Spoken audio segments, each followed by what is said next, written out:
Here we have a variety of items that we'll find in pretty much every bass player's toolbox.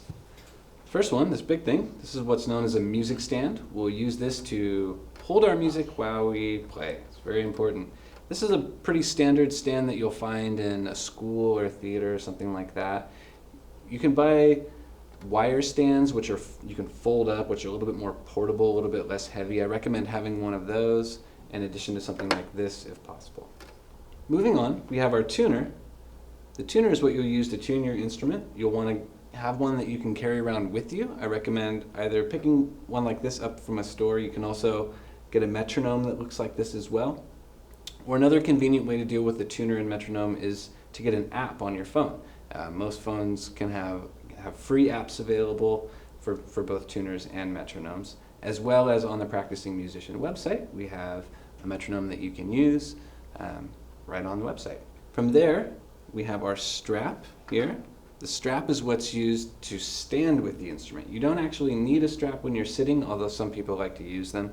But it is essential if you intend on standing, which is how the bass is normally played. So I recommend always having a backup strap, if possible, in your case, just in case you lose your primary strap. Here we have some sheet music. Don't forget your music. It's really important. You can get music on the website for all of the exercises that are available in the Practicing Musician lessons.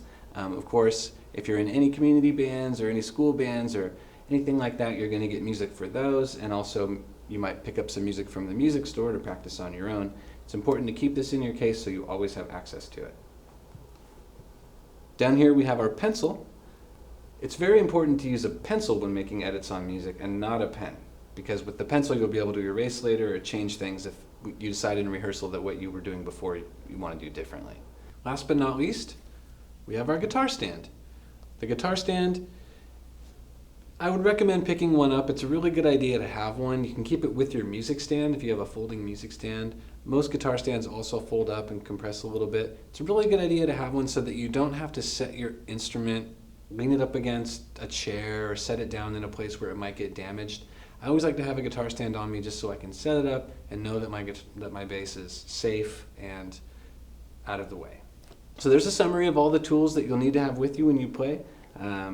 Make sure to double check before you leave the house that you have everything. There's nothing worse than showing up and missing something like a strap or a tuner that you absolutely need to get through a rehearsal.